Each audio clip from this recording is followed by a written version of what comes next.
What's up, guys? Luke Dancy here. Welcome to this week's episode of Unplugged. I've got a good one for you. Our guest is kick ass. But stay tuned for that in just a sec, because I know you also like free magic. This is what I got for you this week. We've got a free copy of Sentimental for you. That's right. All you need to do is drop a like and a comment on this video, and you are entered to win a free copy of Sentimental. It really is that easy. Our winners from last week did just that, and they actually are Adam Wayne Evans from Facebook. He wins, and Louis Bars, he wins too. They both pick up a free copy of Garrett Thomas's At the Table lecture, absolutely free. Congrats to our winners from last week. Get in there, drop a like, drop a comment. You're entered to win Sentimental. Get in there, guys. All right, so this week's guest, he is a magician, he is a prankster, and he knows a thing or two about going viral in the online space. I thought you might want to enjoy this one with me, so kick back and relax and get ready for Neil Henry. How we doing, buddy? Yes, what's up, everyone? All right. Hey, man, thank you for having me. Do you know what? It's such an honor to be on this straight after Garrett Thomas, who, in my opinion, is probably the most magical person that there is. He's awesome. Dude. So, yeah. Well, that's what's fun about this, though, is that we have a variety of people to come on and talk about different things that they're passionate and that they're good at, that they're really good at. And you're really, really, really good at what you do. And you were also kind enough to spend some time with me at the Blackpool convention where we did a whole talk on social media stuff, for magicians. So it's really cool for you to be here to help answer some questions for the guys that weren't able to get there. Or maybe some people had questions after that they want to know more about. So, I kind of teed you up here, but why don't you let the guys know who you are, what you're all about, and then we'll start taking some questions and getting to know Neil Henry a little bit better. Okay. All right. So if you are wondering who the hell I am, I'm a magician. I've been a magician for 25 years or so. And thank you, Tom. And so I used to be an actor for 10 years, and then I was a magician. Started off sort of part-time doing close-up stuff, and then about 15 years ago, I kind of went full-time doing stage shows and close-up shows. And about 3 years ago, or even 2 years ago, everything kind of changed. And now I spend my time making videos online. And some of them are magic, some of them are prank. I used to have some of the UK people, or people that have been magic shopping in UK in the past sort of 10, 15 years. I used to have with a wicked magician and a really good friend of mine, Lee Hathaway. Mm-hmm. We used to have a magic stall in Covent Garden, which was actually weirdly the very first place I bought a magic trick when I was a little kid. I went to this stall and I bought a bunch of flowers. Someone did a coin under the watch to me. For the life of me, I have no idea who it was. But this guy did coin under the watch, and I was just like, I need to be him. Anyway, so but I think I was saying to someone up at Blackpool this year, actually, they were kind of asking me, they never thought that I'd end up where I am doing what I'm doing prank videos and magic videos and just all sorts of just fun. I think it's all kind of led, everything in my life has kind of led to where it is now. Like, for instance, that stall in Covent Garden that we had, we sold magic tricks, mainly sort of dynamic coins and sponge balls and Svengali cards and all that. But we had some cool stuff as well that we used to sell sort of under the table to magicians, which is quite cool. But also we had a lot of prank stuff there, and I guess it all kind of is molded together.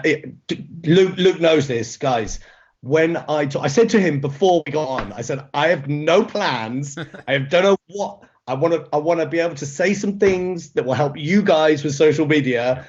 I've got lots of tips for you, but I have no idea what I'm talking about. So, Luke, this is in front of everyone, full permission. When I'm rambling off about something, just tell me to shut up and get on with it.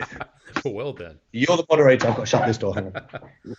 But yeah, that's what I do. I would say I am genuinely a professional idiot. I actually am. Wait, say that again. I said I'm genuinely a professional idiot. Professional idiot. Yeah, actually, yeah. And I love it. Well, I got to say you're really good at it. So enough said. I'm not sure whether that's a compliment. You're really good at being an idiot. uh, Somebody actually had a nice comment for you. They said, Matthew David Sheely says, love your IG feed. Your energy is so contagious and your posts always make me laugh. And I think that's a common trend Thank with you. you, Matthew. Thank you. You're just out there having fun. You know, you're out there just That's having it. fun and making people That's laugh. it. That's it. I mean, it is really important, and I've found this more that oh, hang on, something's happened. Sorry. Oh, yeah, I found it more and more. It is really important to love what you're doing. I think I've kind of had that throughout my life. I've been really lucky. You know, I loved it when I was acting. I loved it when I was being a magician, and I love what I'm doing now. I think this is okay. So when I'm 41, right? When I was a kid, when I was 18, you know, I always wanted to make movies, you know, and I didn't quite know how. I wanted to make stuff that goes on a screen, you know, and obviously back then we didn't have this kind of screen. We didn't have phone screens. We didn't.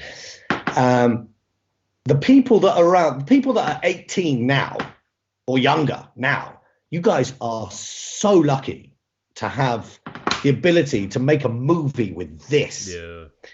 I just tried really hard not to look at my notifications then. I'm so addicted.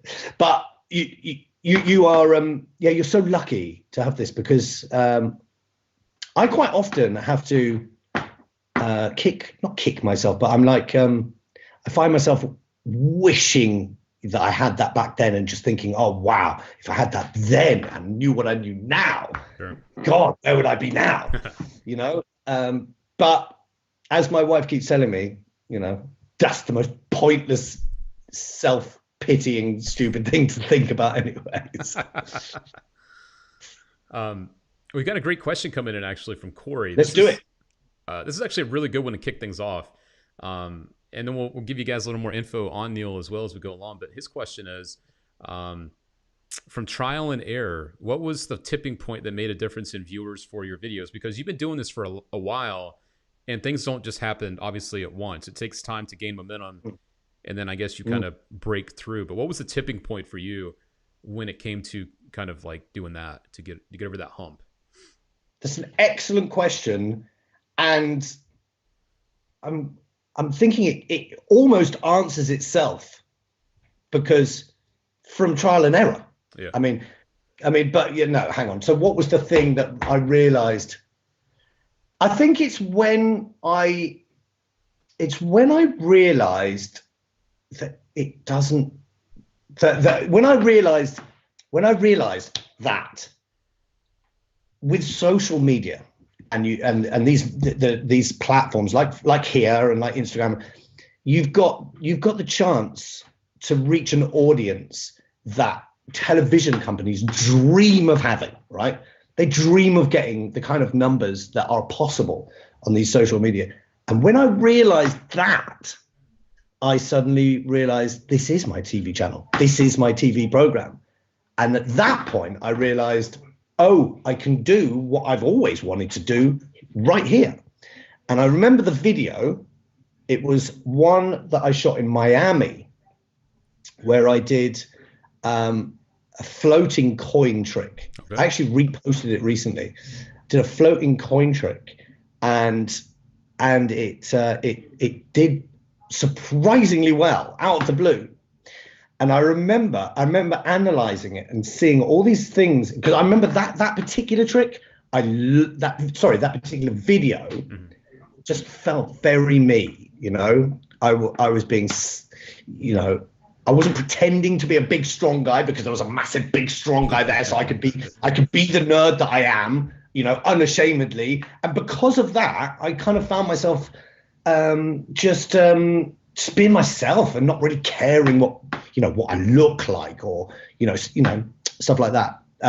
And other ththings that I noticed was actually scroll down, because I reposted it recently. Go a bit more, and you'll see the thumb there. That one, stop. See that big muscly guy, yep. Right? That is the video that I posted it ages ago, but I reposted it. That is the moment that I realized the importance of a thumbnail, right? And why, why a thumbnail is really important. Yeah. And also the other thing that, in there is I discovered, sort of discovered that, I said at the end, magic or muscle, who wins, and I kind of realized it doesn't matter. It doesn't matter who wins. All that matters is I'm starting a conversation. It's becoming social media, and because of that conversation that ensued afterwards, some people saying muscle because magic is fake, or magic because muscle will only last until you're 50. It doesn't matter what they're talking about, but they're talking. And if they're talking, they're engaging. And if they're engaging, they're important to the platforms like Instagram, like Facebook. They're important to them because they're not just eyeballs looking at a screen. They're eyeballs that are being interactive with the screen.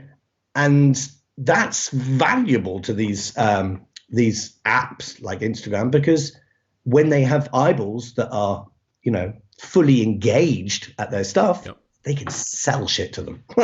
Yep. And that is one thing that you've been doing a lot of is the brand endorsements. I see that you're an ambassador to Bang Energy. That's on your page. Yep. The brand endorsements, people often wonder, how do you make money with this stuff? And we'll get a little deeper into some of the ways to monetize this stuff. I know that there's a few different ways to do it, but this was a good question from Rohan. And I think Rohan was actually at our talk on social media at Blackpool.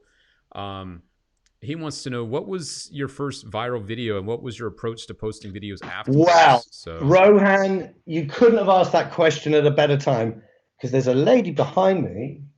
Come here. This is my wife, Charlie, everyone. Hello. Nice to meet you. This is Charlie. So the first viral video, which was a completely I was unprepared for it. I had no idea that it was. Sorry, I didn't mean to. I proposed to her on stage, and my agent recorded it and put it on YouTube. I proposed to her by eating alphabet spaghetti, and then I regurgitated the letters "marry me." Vomited comes to Vomited. The real magic is that she said yes. And yeah, I guess that was the first sort of viral. I did do one a long time ago. I was employed by a company to make a video. Actually, it was to consult for a video. It was for a Samsung advert. You may have seen this. It's on YouTube now. It's wicked. I'm really proud of this. So they got me to make a video. It was the very first a phone that has an HD screen on it, right? So they wanted a magic trick that you couldn't work out, but if you were watching it in HD, you kind of could. So it kind of made the people that had HD phones feel a little bit superior, and that was the whole point of the advertising campaign. And I made a phone disappear. That was yeah. If you want to watch that, you type into YouTube Samsung Omnia camera phone trick, and then we revealed it afterwards what we did. But so they got me into consult for that, and then it got closer to the time, and they said, "Do you want to do it?" And I was like, "Yes, please." It's really good. If you like cool stuff, I'm really proud of that one. But I guess that was one of the first ones I did. And then from then, since I've been kind of taking it more serious, the thing that really kicked off, especially the proposal, that wasn't meant to be a viral. That was meant to be a nice little moment for us, but it ended up paying for the wedding, which was great. But the one that kicked off all my career really now was one that's been seen over 1 billion times, and it's a snake prank where I have I make this snake appear, and people end up throwing ice cream in their faces and things. And yeah, I mean, that's just a really good example of making a video that makes me laugh. It's really important. I mean, we'll get on to proper advice for you guys, I guess, in a minute, but I think the most important thing and I wanted to say this at your talk as well, but I was too tired. I didn't think of it. The most important thing for you to do, I'm talking to you watching, is to make a feed. In order to turn it into something successful, is to make a feed that you would enjoy. Right? People say, why aren't people following me? Why aren't people? Well, take a proper look at your account. Mm-hmm. Right? Would you follow you? You know, I've got a lot. I've got most of my close friends are in the magic community. I love the magic community, and I have had this question from a lot of people, and it's kind of hard to say to someone, yeah, but the only reason I'm following you is because I love you as a mate. You know what I mean? Yep. I'm like, if you want to build an audience and then make magic videos for that audience, and you want your audience to be online, I would suggest, first of all, make your channel something that you would be an audience for.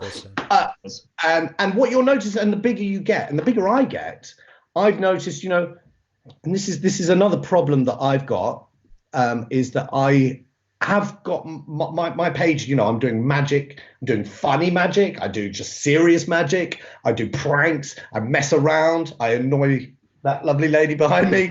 I do so much different things that I'm going to piss people off, because, I know that, I made this beautiful video in Africa doing lovely tricks, good magic, I think, to orphanages in Africa, and this great one in Jamaica, and all these great videos. I'm very proud of them. They're very magic and they're a little bit funny, and then I'll do something where I pop a balloon and make my wife jump, and the people that may have come to my channel expecting more of that, lovely magic, suddenly greeted with this insane stuff. But at the end of the day, that's kind of their problem. I put the stuff on my page that I like, yep. And it's really important to do, and it's sometimes quite difficult to do that, because it is difficult. It is difficult to stay removed and to be true to yourself, and to do when you see that you are being judged. When I did Britain's Got Talent, right? I've done massive theatres. I am blowing my own trumpet. When I've done massive theatres as an act around the world, and I don't get nervous. I get excited stuff on a stage. When I did Britain's Got Talent, I got properly nervous, not because of the audience or the millions of people that I knew that would be there watching, but because those people who have done Britain's Got Talent or America's Got Talent who are watching this will know what I mean. You've got the four of them there, including Simon Cowell, sat, not in the audience, they're on the stage, and they're more brightly lit than you are as well. So, there's one great thing about playing a big audience is you can't see the audience, so you can kind of just imagine that they're friends. I know I have a lot of actor friends that like to imagine everyone in the audience is naked, to get rid of. You can't imagine anything. The four of them are there, right there. You know who they are. They're really close and they're well lit. And and that's I've done that thing where I'm now talking about something that I can't remember what I was talking about. But you're good. Get me back on track, Luke. What am I talking about? It was doing stuff. Yeah. It's very difficult because it's about the judge thing. So it's very difficult to, when I'm doing my own shows without those four people staring at me, I'm not thinking about people judging me. I'm enjoying the show and the performance that I want to do. I'm having fun. I'm swallowing spaghetti. I'm doing whatever I want to do, but I'm having fun with it. When you are being constantly reminded that you're being judged, it is hard not to let that affect your work. And that's the same with social media as well. It's very, very important, as for the reason that I said, it's very important to encourage your audience to chat and to give feedback. It's also extremely important to reply to that and to engage with that for two big reasons. The first reason is you want to engage with the audience and you want to make them feel good for engaging on your stuff. And especially if you if you answer their question with a question, then they're probably going to write something else afterwards, and then you can start getting to know them, and you're also encouraging this engagement, which is going to help your content grow on whatever platform. And that goes for any platform it is, whatever it is. And I said there was 2 reasons. I think I said both of those reasons in that answer, but that's it. But yeah. So that's I'm really sorry, everyone. You're great. That's why I wanted you here. You're awesome, dude. The point is, right? The point is, it's really important to interact with. So if you're interacting with these audience, you're reading what they're saying, yep. right? And as I've got bigger and bigger, you're gonna get haters, right? I'm sure you guys have seen haters saying stuff online. I'll tell you something, right? When I did that snake prank, right, it went viral overnight. In fact, within a couple of hours. By the next day, it had been seen by like over 50 million people, and it was climbing rapidly. Nuts, we were about to have. Did you say something? So that's nuts. That's nuts. Oh yeah, man. Yeah, nuts. So we were at the thing called NCT, which is like a prenatal program. We were just about to have our baby, right? He was like due in a month, and we were at this thing, at this class, and I felt my phone going crazy in my pocket. And I said to Charlie, I said, babe, I'm just going to nip out and just have a look what's happening in my pocket. Well, oh my God, I was reading these comments saying, oh, this guy is sociopath, going and scaring people with this. And I was so anxious, and I would say I'm a pretty chilled guy, but suddenly I was shaking. I said to my wife, I'm so sorry. I'm going to have to deal with this. I never dealt with this. It had over 1 million comments overnight. And there was me reading the comments, and I didn't know what to do. I couldn't reply to anyone because I didn't want to show my face. I wanted to hide. And then I realized that actually this is a great thing. And now that is gold. If you can get that kind of stuff, that is gold, and that's really going to help your channel. I mean, obviously, it's always to have the good stuff, and you can get the nice comments and stuff like that. But I think whatever it is, whether it's Gary V said something that I find very valuable, just like you just don't hear them. Just don't hear the good, don't hear the bad, because the good's probably bullshit and the bad doesn't matter, right? But do listen to it. Sure. Do listen to people and do react to them, because it's important. Yep. But just don't let it go in, because it will. Oh yeah, here we go, and here's the full stop. Because it will affect your work in the same way that those nerds did for me on Britain's Got Talent. There. Did you going viral? Did that change your thought process of the way that you did videos? I think that was part of the question that popped up earlier too. Once you did get that first viral video, did your mentality change on the way that you should, or that you were thinking of posting videos? Did it make you go, I was going to do this, but now I'm going to do this? Like, did that change anything for you? Well, certainly. Yeah. Without question. It didn't stop me posting or making this kind of stuff that I was going to do. Yeah. But what it did do is I began to learn kind of things, not the kind of things that go viral, but the kind of things that stop things going viral. And I'll give you an example. And this is something, I don't know whether anyone listening will actually properly hear this. But this is a really important thing that I think all magicians that want to build their online audience need to think about. And it's something that I've learned from experience. The medium is so different to your close-up or your stage stuff. When we're on stage, we build that rapport with them.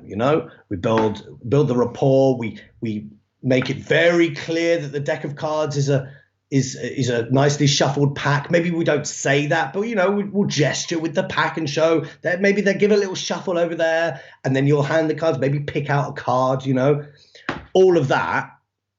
Just if you saw that online on video, that will kill the video. And I'll tell you why, because who cares? Mm. Who cares?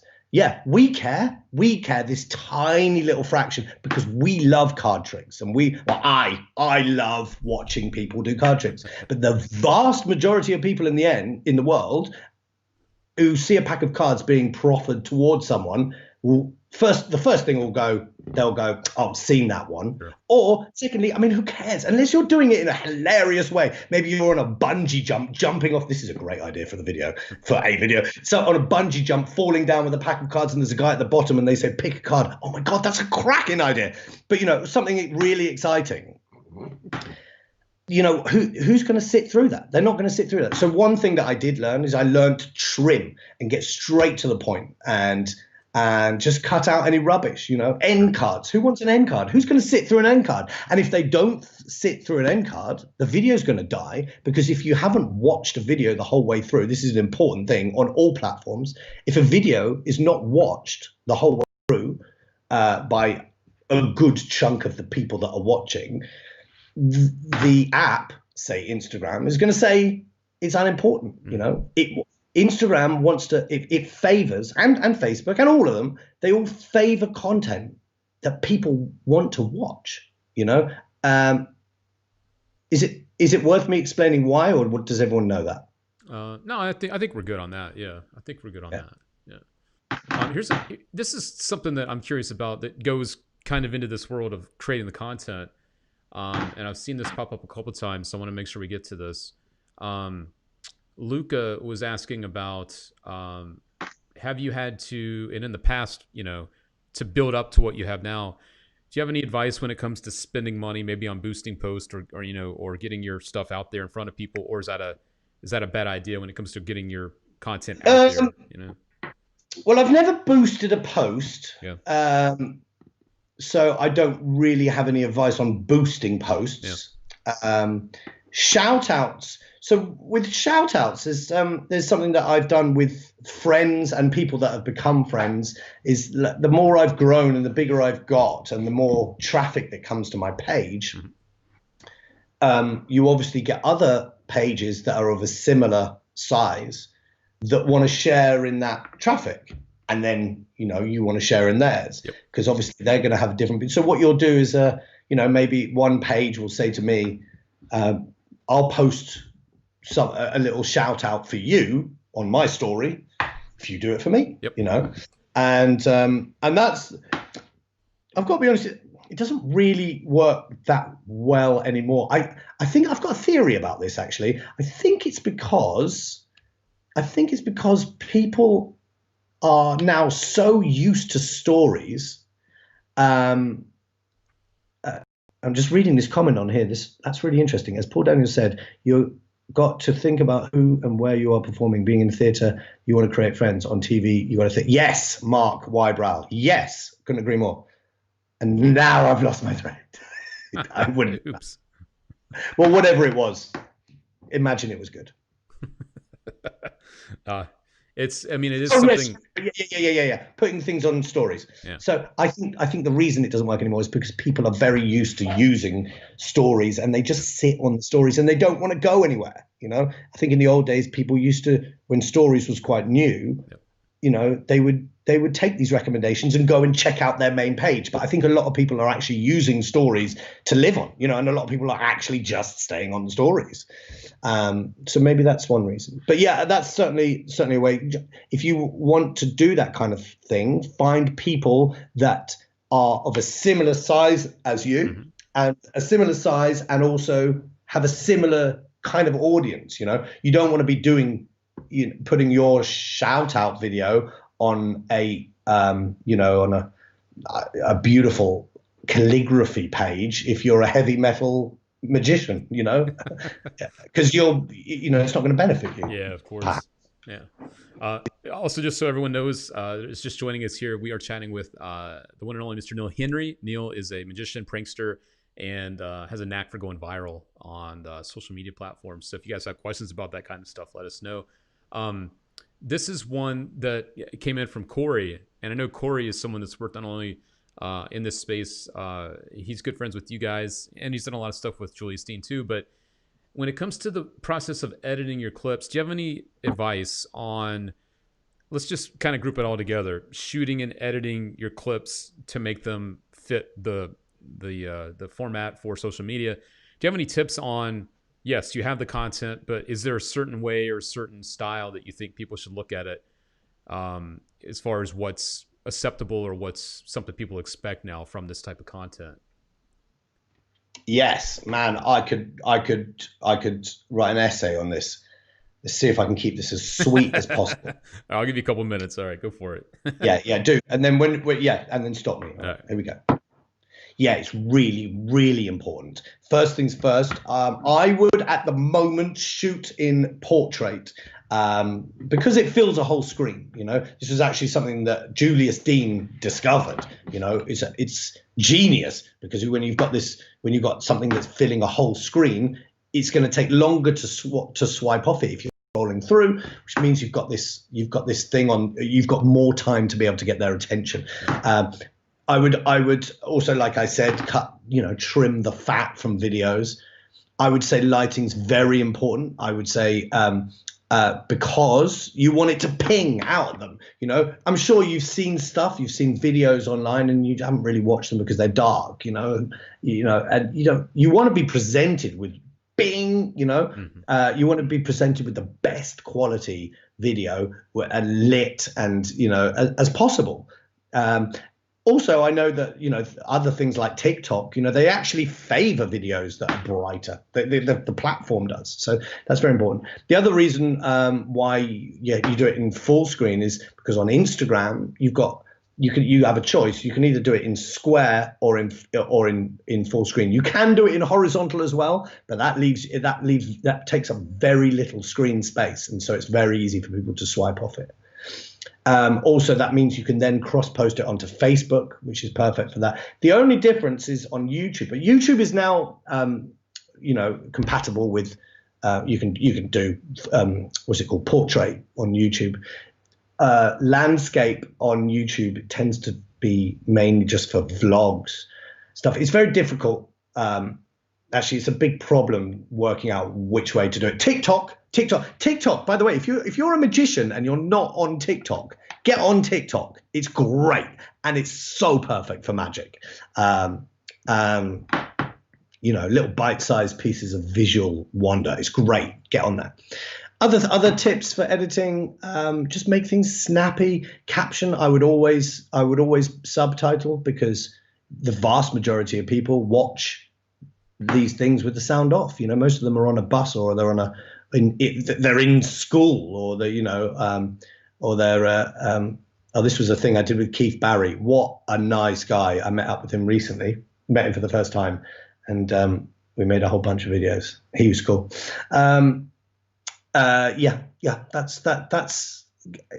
that. Yeah, I mean, I could talk about this for ages, but yes, it is important to just make it as snappy and as pacey as possible. And as interesting as possible. I try and make every single second of a video watchable. If I'm watching something back after I've finished editing it, and at any moment I get bored, then if I can, I'll cut it out. If I'm showing stuff to my wife, and halfway through she's watching it and she gets distracted by something, then I'll think to myself, now, what was that distracted her? Was that something important? Because if it wasn't, then that's my video being crap, So it is right this is great stuff, guys. We'll take a few more questions and I'll let Neil get out of here. But what about when it comes to within the magic world? I know we're talking about the mainstream, the way that people want to see videos. Nigel would like to know, within our industry, do the creators approach you to help promote their products, such as our friends at Toomey Magic? I know Eric. I know that he had some new stuff at the convention to show too. But oh my god, that new thing with the dollar bill to the Mentos. Yeah, then that looks great, doesn't it? Yeah, Candy Cash, I Dude, think. Yeah, it's great. Yeah, super cool. Um, yeah, I was practicing that today. Actually, I really like it. Do they? Yeah, yeah, they do. I get a lot of people sure. doing that. I don't know whether it's appropriate to say here, but if I put out a video, um, they tend, not every time, but they tend to do quite well. Yeah. And if I can get a few million eyeballs on a trick for somebody, then that could be. I'll tell you, here's one that won't mind me mentioning. I don't think. I hope I'm not overstepping my market. I'm going to be careful here. But Jordan O'Grady, who is fantastic, and if you guys haven't already got his lung tester, get it because it's hilarious. And I won't give away exactly what it is, but check it out. We're going to be working together on something coming up soon, so you'll see that. Yeah. What about I know we're kind of dipping into this now. We started with the magic Yeah. stuff, but let's go deeper. Yeah. When it comes to the brand deals, that's someone that a lot of people look at and go, wow, I wish I could do that. Could you maybe shed a little light into the world of brand deals, the endorsements, the way that people can make money? I know we mentioned we give them a couple tips. We'll start with that one and maybe give two other ways people could try to monetize this stuff. But when it comes to brand deals in particular, what kind of advice could you shed on people that are looking to do that? Like, do they come to you? Are you trying to reach out to them? That was another question that came in about that. But brand deals, yeah. Yeah, I think in a nutshell, both. Yep. My agent is very good at brand deals and reaching out to companies. And what I'll do, I've worked extensively as a magic consultant for other magicians and also for the Royal Shakespeare Company, so a theatre company in England. So I've done a lot of theatre. So I've done a lot of creating things for a particular project. Mm-hmm. And it's actually quite exciting to do it for myself. So what I'll do is I'll approach a company, or my agent will do, and then they'll come back to me and he'll say, look, this company's got this idea or they want to work with you. And then I'll say, okay, check this for an idea. And I'll come up with an idea like I may have done for, maybe another magician or for myself or for a theatre company. And I'll do that for myself. I'll say, look, I can do this. Or maybe it's a coffee company or, maybe it's a hat company. And I'll think of a trick that you can do utilizing a hat, or maybe it's a funny video with a hat. And basically, I would demonstrate a way to make their brand more visible and get a lot of views and eyeballs on their brand whilst sticking with my brand and making a video that I'm not, that I'm happy with and I like. And I think that's one way of doing it. But the other way is, a lot of them do come from the brands getting in touch with me and saying, look, I think daily I'll get messages from people that want to work together in some way, and quite a lot of them I won't do. Like there was one company I just said no to. I won't mention the company because I don't want to give them publicity, but it was a betting company, not an English betting company. It was a betting company. And I have nothing wrong with betting. I love a little flutter. Why not? But I looked at them online and they were offering money as well. I looked at online and they had been done for, they'd been fined in the past for cockfighting and getting dogs fighting together. And I'm a big animal lover. And I can't do it. So I said no to them. So it doesn't always work out, and I won't do any old crap. But so let me ask you this, man. Like let's get really raw for a second. Let's do it. There's a variety of people that watch these to get advice and help, and I know that there's always going to be people that are new to everything. However, if someone is younger and looking at all of this and wanting to put all of their eggs in a basket, that they think that this is the way that they can make a living, what kind of realistic advice will you give somebody? Like, because there's a lot of kids that look at this stuff these days and they go, oh, they're like, the family, friends, whatever. Like, oh yeah, what are you planning on doing with your life? Oh, I want to be an influencer. And I see that more and more. Now, look, Neil, I'm not hating on this shit. I'm not hating on it at all. But from someone that lives and breathes this stuff and also makes money from it, what is the reality of that? Is that something that you would tell someone to go for? Or do you think it's something that you should kind of tread lightly to see if you can do it? Like, let's just be honest about this stuff too, because it's very sexy. Very, very sexy. Everyone thinks they can make money doing this shit.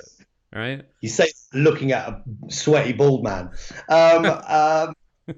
Okay. Let me see if I can give the most real advice. Sure. Okay, so my advice is going to come from my experience. Yep. All right. Personally,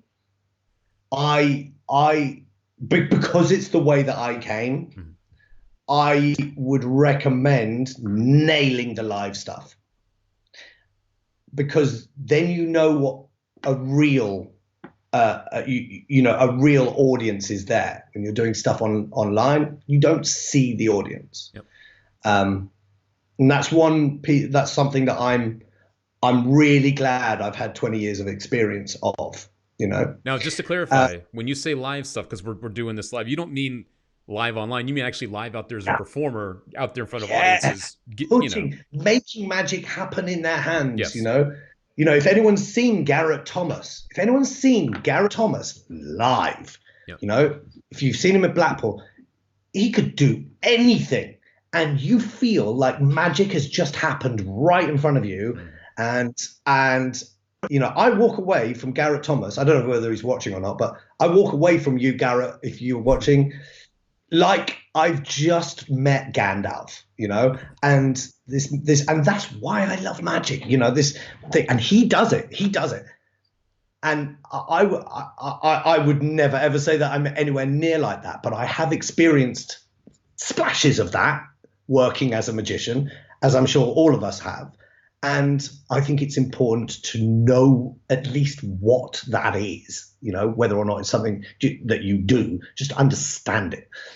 And then now let's really try and understand this question. Would I suggest it as a career? I mean, it's certainly worked out for me. There's a lot of luck involved. There's I tell you what, it's not easy. There is a lot of work that goes into it. Sure. A lot of work, It's something that I am constantly struggling in my life. I've got a 2-year-old kid and I've got an amazing wife, and I I want to spend as much time as I can with them. I've also got loads of friends that I want to see everywhere. But then, and also, I don't want to spend my whole life in my phone. That's why I'm deliberately not looking at my notifications, because I don't want to get in there now, because I'm enjoying this, But I would say you need to be prepared to do a lot of work and to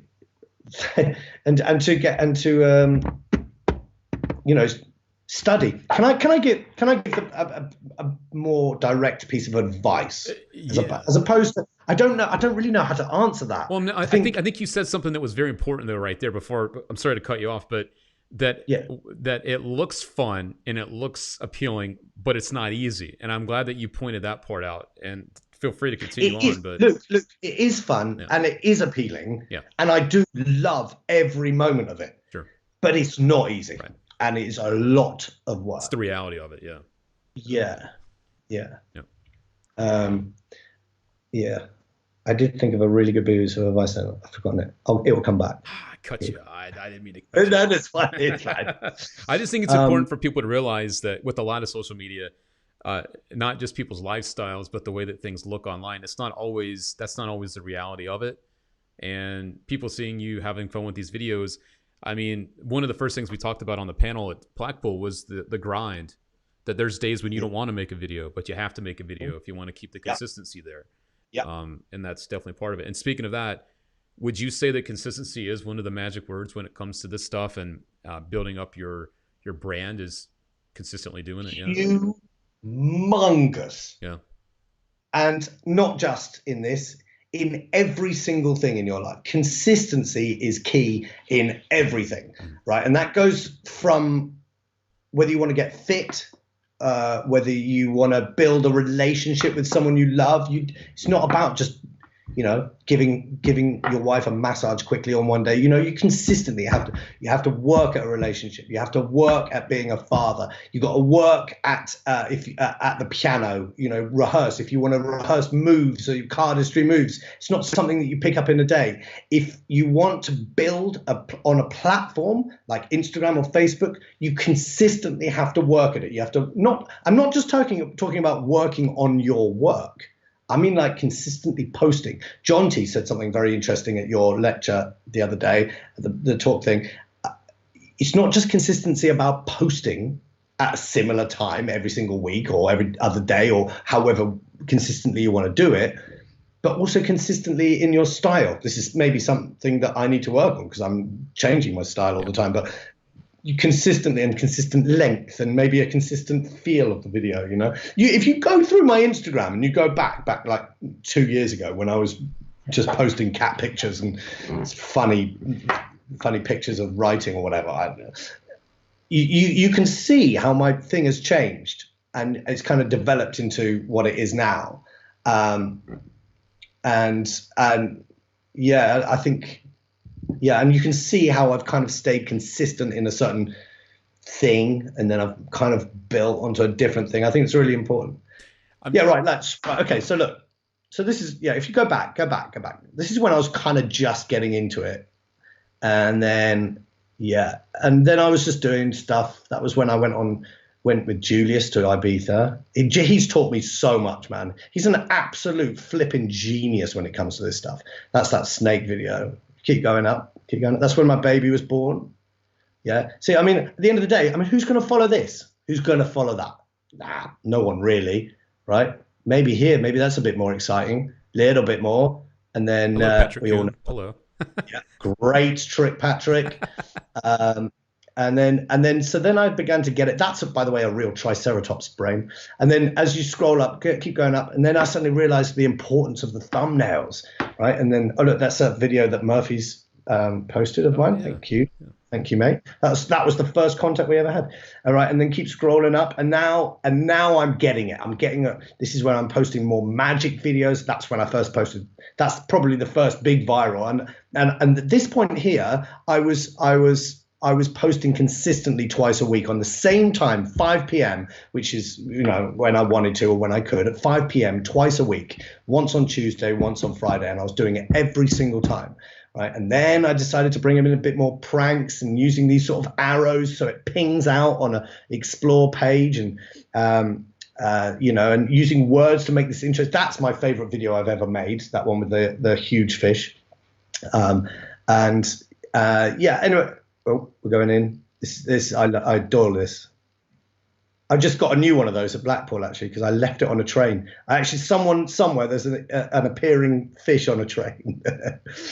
Anyway, blah blah blah. So you can definitely see the evolution from the original videos forward. Even the thumbnails in particular definitely jump out. To go along with this, there was a question that I think is great with this. Luca says, Neil, do you have a tip for transfer audience from magicians to normal people? So let's stop there. It looks like that was kind of like your thing at the beginning, was you were just posting like magic tricks, and then you realized you wanted to branch out, because a lot of the people that are watching this are magicians, and they're posting content of them doing tricks, whether it's to the camera or maybe to other people, but it's a very magician-centric thing. So for people that are wanting to go from just magician content to a more mainstream content, what tip would you have for that? That's the first part of his question, because he says he can't really go much further. There's like a ceiling for magicians. Then there is like a ceiling out there. You can only go so far with, promoting. I'm not sure I massively agree with that. Yeah. I don't think there's a ceiling. I think you look at people like Kevin Parry and Tom Elderfield and these amazing minds out there. You think you've done enough, and you realize that Tom Elderfield suddenly discovered a whole new massive thing that you never even thought about. I don't think there's a ceiling, but actually that's not a bad question, Luca, because and lovely to meet you in Blackpool this year, mate. Nice one.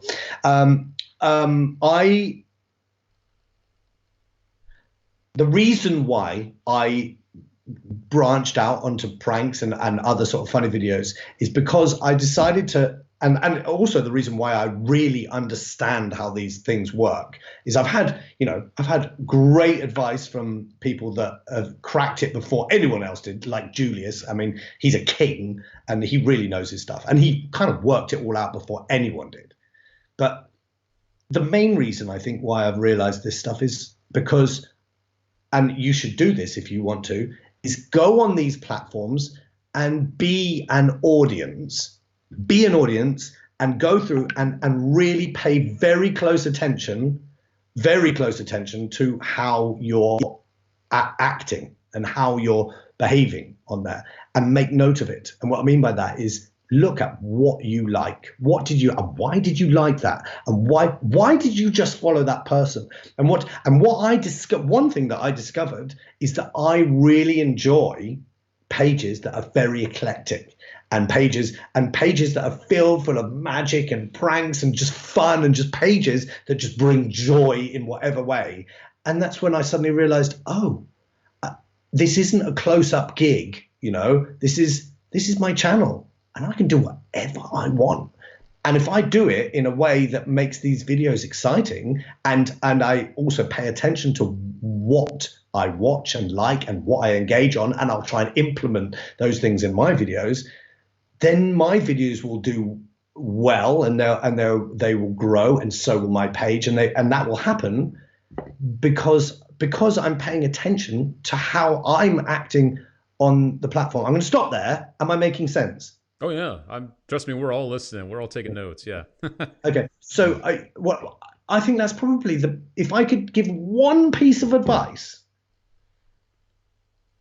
is to do that, is to just like shut yourself in a room for an hour, and maybe a day, maybe an hour a day, and use it as a kind of meditation, and just go onto Instagram or whatever platform you want to crack and study it, and study the way that you use it, and just look at it.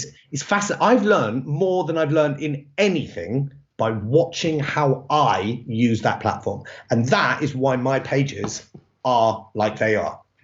Well, simple. Well said. I mean, that pretty much tells the story right there. I mean, yeah. Quick question. Thoughts on using Twitch for a magic platform? I think you mentioned this at the talk we did. That's like an unexplored area. But yeah, what are your thoughts on using Twitch as a magic platform? It comes from Nigel. I don't know, Nigel. Never used it. Okay. Very good. Also, I guess it's a gaming thing. Yeah. If I were you, when you want to jump on something, jump on TikTok. That's the one. Yeah, there were a couple of questions about TikTok as well. Okay. And jump on it today, tonight. Very cool. Trust me. A nice thing here from Matthew. He's saying that you can tell just how genuine you are. He says that when you say you're going to follow someone, he does it, and you even take the time to comment on his own content. So it's true that you're not just out there pushing it as a one-way street. You're actually out there involved, and I think that definitely is noted by not just him but a lot of people. So that's cool. What you'll realize is thanks, Matthew. That's really nice. Yeah. What you'll realize is it doesn't become a job doing that. When you see people that constantly. Yes, Ben, I love him. When you see people that are constantly engaging and interacting with your content, and you see them popping up time and time again, it becomes a bit of a family. It becomes like a kind of gang. They kind of are following this journey with you, and you're not, because I mean it is quite a solitary thing, isn't it? It's sitting there in front of a computer. Yeah, okay. You got millions of people watching you, but at the end of the day, who the hell are they? But when you start seeing these people coming up again, it's almost like, I'm sure people that have been stage magicians, you see the first couple of rows, and you kind of play off that, and you always have the guy at the front that maybe you're taking the piss out of, or the guy at the front that's always taking the piss out of you, which tend to be the way that I used to do it. And whilst you are trying to give everyone, Nick, love you, whilst you're trying to play to everyone and you want to make everyone feel included, there's a couple of people at the front maybe that you'll address more. And actually by giving that personality and giving that love back and forth to the people at the front, you can kind of make that translate to the back of the room as well. So if I'm giving this person love in maybe a conversation in a comment section on a thing, then that will translate, and I'll see it. Dude, it happened today. I actually, this guy started off hating, and I normally just ignore people that do that. But for some reason, I decided to. It wasn't anything he said. Something came into my head, and I would never normally do this. Something came into my head. I went, let's just kill this kid with kindness, right? So I just went all out, giving him nice words and everything. And then all of a sudden, he changed, and I saw loads of other people jumping in on the conversation and commenting and liking that conversation. And I suddenly realized, wow, when you do, have a conversation with other people, because it is a public forum and loads of people are watching, you're going to affect other people. So, yeah, I don't know what we're answering now, but I'm quite interested. I mean, to this. me, it seems like a very basic thing, Neil. Let's be honest. Like social media, the whole point of it is to be social.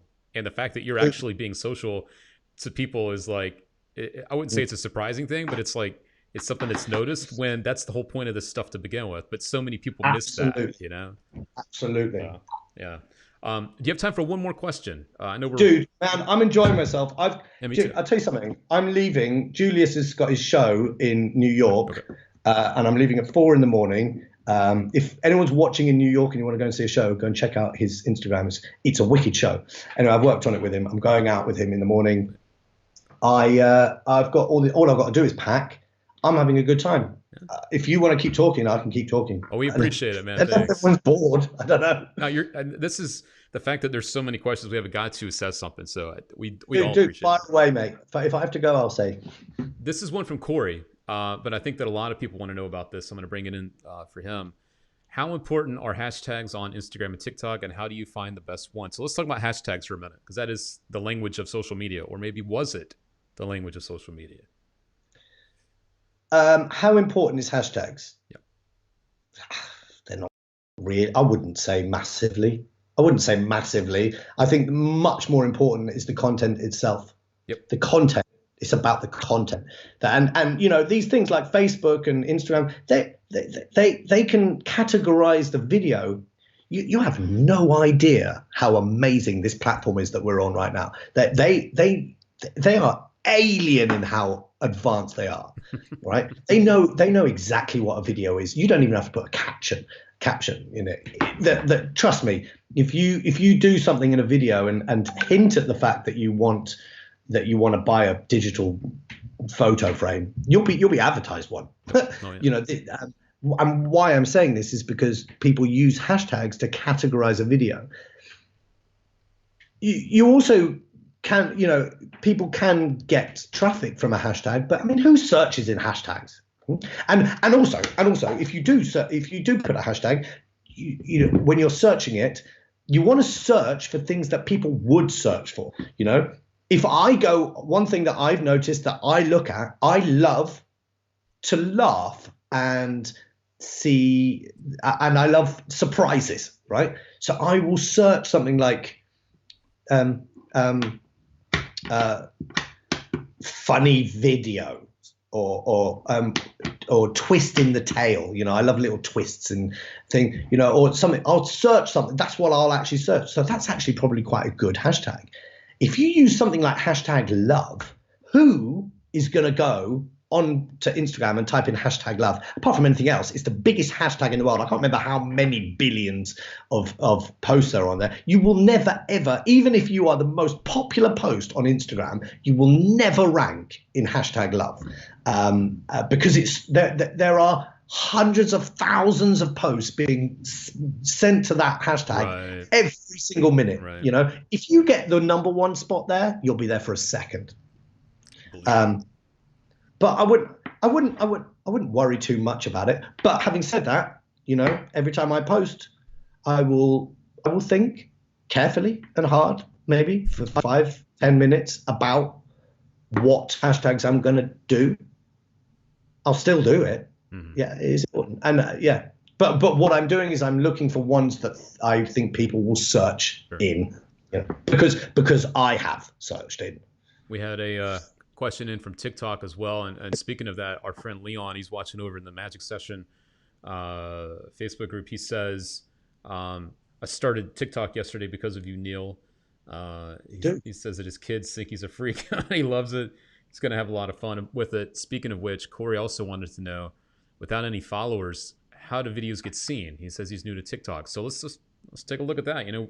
Someone's new to this stuff and they want to be seen. How do they get seen out there in the busy world, the very clouded and busy world of social media? Everyone's posting and wants to be noticed. I mean, that's just the thing, So okay. So the first thing is make your account on whatever thing is, make it a public account. That's the biggest mistake that a lot of people do. If you've got a private account, only people that follow you can see your stuff. If you have a public account, what happens is you'll post something. Let's just say it's Instagram. This is exactly the same with everything, right? Within reason, sort of the same. Instagram will see how your audience, it will serve that video to your audience. If your audience likes it and comments and engage on it or watches it at the very least, Instagram will then go, oh, let's show it to a few more of his people that doesn't normally look at his stuff. So it will show it to them, and if they like it and they watch it and are interested in it, Instagram will go, oh, this must be one of his good ones. So I'll tell you what, let's see, is he public? Yeah, he's public. Right, let's show this video to a few people that don't follow him, but do normally like his kind of stuff, to see whether it has a more mass appeal. So it'll show it on something called the Explore page, or if it was Facebook, that's the Watch page, or if it was TikTok, that's the For You page. So it'll show it on the Explore page and to these people and if they like it and they look at it and they're interested in it, Instagram will go, hang on a sec, let's just he won't mind because he's a public page. So why don't we just take his video? Because let's bear in mind, me being Instagram, I want people to stay on my platform. So in order to do that, I need to have good content on my platform. And if I can see something that is, so far, all the indications are this is good content, or at least it's content that is interesting to people and keeping eyeballs on me on Instagram, then I will serve it to more people in the hope that it will help people stay on the platform. So then it will show it to more people that don't normally like, say, magic. And if those guys like it, you'll see it's one of the most exciting things when things hit the Explore page and then it gets to the point where Instagram just goes, oh, do you know what? This is good stuff. Do you know what? I'm just going to show it to everyone. You'll see. It's so exciting. Suddenly a video just goes stratospheric. But the most important thing there is to have good content, because if you don't have good content, it's very difficult to get into that place.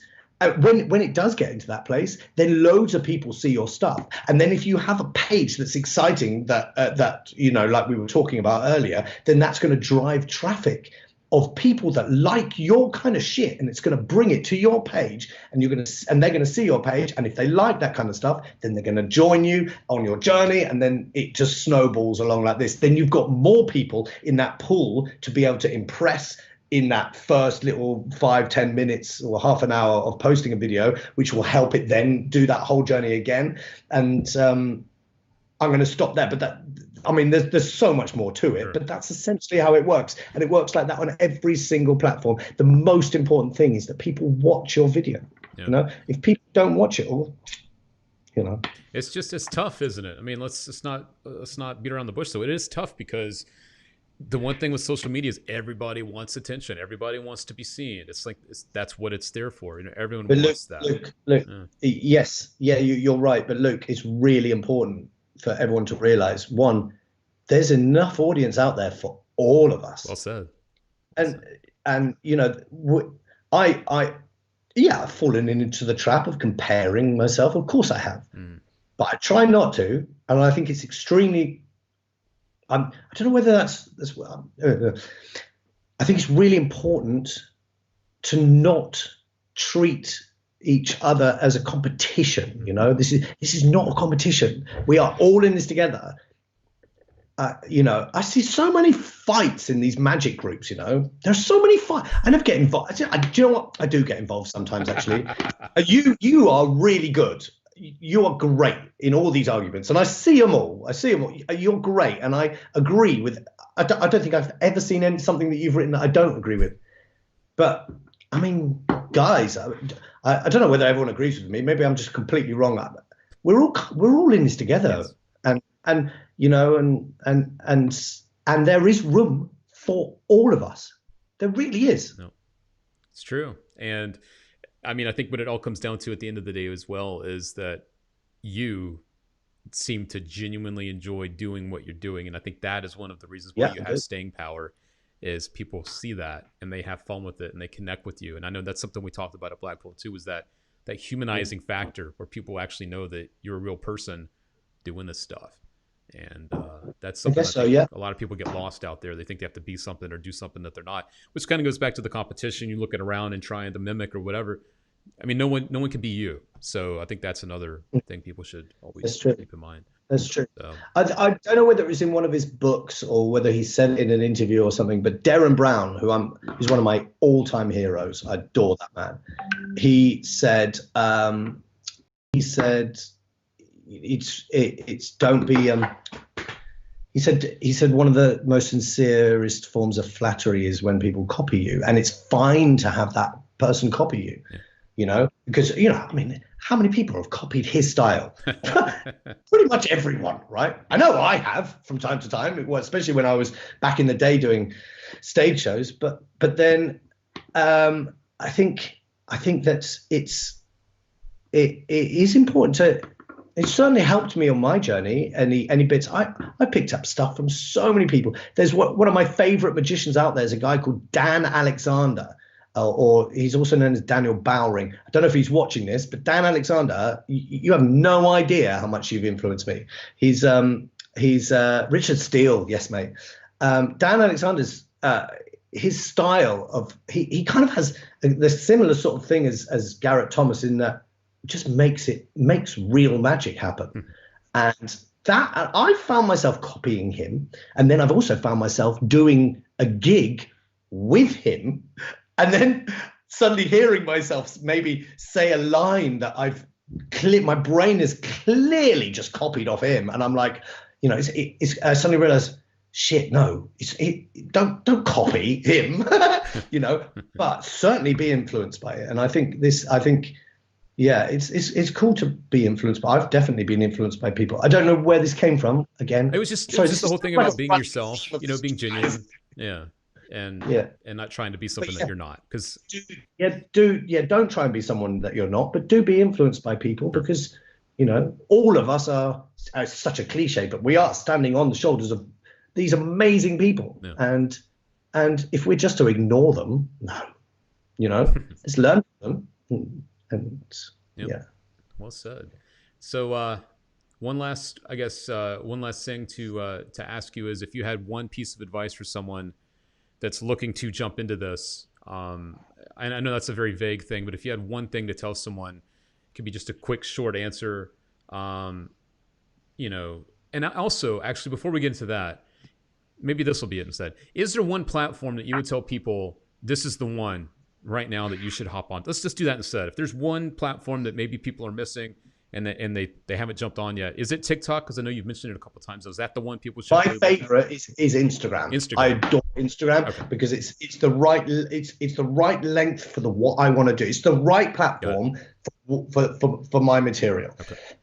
But if you want to grow quick, TikTok's the platform. TikTok's giving crazy reach to people at the moment, because, you know, it's growing. It's growing. But for me, the most important platform is Instagram and Facebook as well. You know, I mean, Facebook, you know, has become something very different than it was 2 years ago. How is it though? Something like TikTok, that's the hot thing. How is it though that might not be the thing, and then there's another thing that pops up and people have to start over again? Like that kind of sucks. You know, that It does suck, Luke. And actually, you just reminded me of something I was going to say in reply to one of your earlier answers when you said something about putting all the eggs in one basket. Oh, yeah. Don't put all your eggs in one basket. One thing that I've vowed to myself when I've decided this is my job, that I'm going to be working in social media, that one thing that I said to myself is, well, don't just do Instagram. Don't just do Facebook. Yeah. You know, do Firework. You know, it's a great app. TikTok is great. Do all of these apps. Do everything. Do YouTube, which I'm just trying to get into this year. You know, do everything and crack it, because, you know, who knows? Who knows what's going to die or what's going to take off? And, you know, and the earlier that you get onto these platforms, the quicker you can grow. You know, the people that got onto Instagram right back when, man, they are huge now. You know. Speaking of eggs in a basket.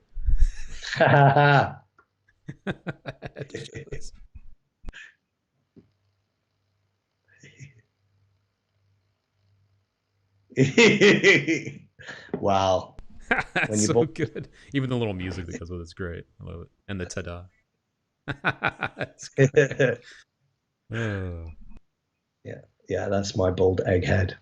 Yeah, don't put all your bald heads in one barbershop. It's important. It is important. Yeah, for sure. And they're all exciting and they're all fun in their own different ways, you know. And the audiences on them are all different. You know, the Facebook audiences are very different to the Instagram audiences, and the TikTok audience, whilst it's in general a lot younger, it's getting a lot older now, and more older people are getting on that platform. But it's a different kind of consumable, you know.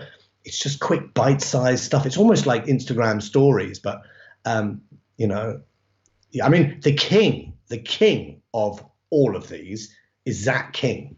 Oh, right? God, yeah. If you guys don't follow Zach King, I would get out there right now and follow him. He is amazing at making videos, right?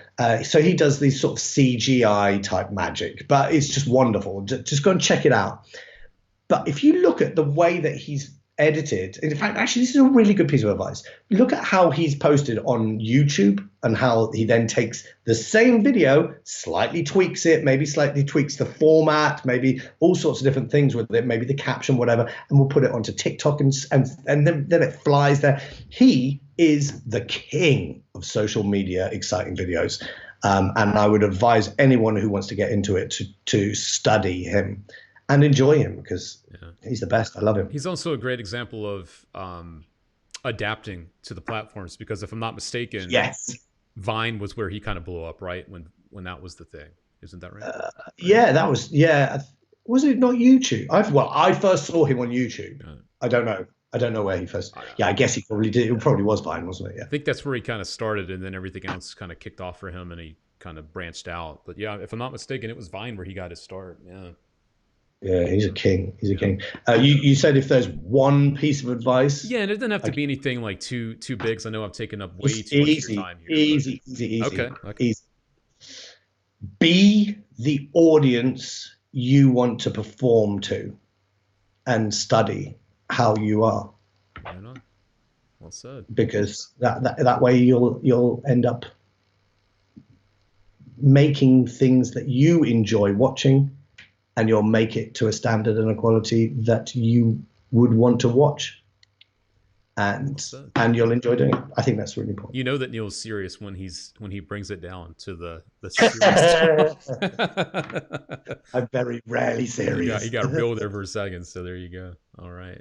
Well, Neil, we're going to let you run, man. I know you got an early morning with Julius hopping your fight there, so safe travels, obviously, my friend. Thank you, Luke, mate. Thank you. Always a pleasure. I got you 2 times in a week, man. I got you at Blackpool, and I got you on here, so I'm super thankful, so appreciate you.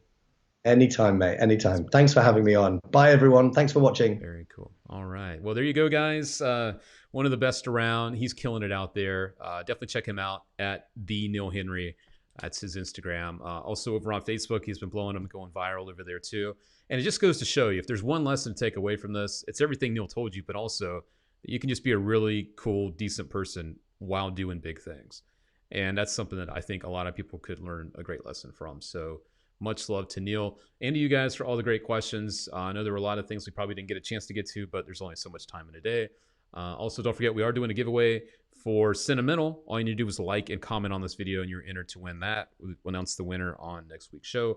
And speaking of next week, we do have a great guest, Sean Scott, joining me from Las Vegas. Sean Scott's going to give you the real deal what street magic is all about. People think street magic is David Blaine style stuff with cameras and people reactions. It's not at all what it is. We're going to tell you exactly what street magic really is because he does it here in Las Vegas. So stay tuned for that next week. So appreciate you guys again. Thank you so much. If you've just joined us for the first time, hope it's not the last time. Don't be a stranger. Appreciate you over there, Mark, and all of you guys out there. And if you are joining us, make sure to turn on your live notifications. So when we do these live things, you are hooked up. Appreciate you over there, Kevin. Appreciate you, sir. All right. So all you guys out there, have a great rest of your day, great rest of your week. And I will catch you right back here next time for our next episode with my good friend, Mr. Sean Scott. Much love this week, though, to Neil Henry. Check him out at the Neil Henry. You can thank me later. Catch you guys later. See ya. Thanks, Ellis. Thank you.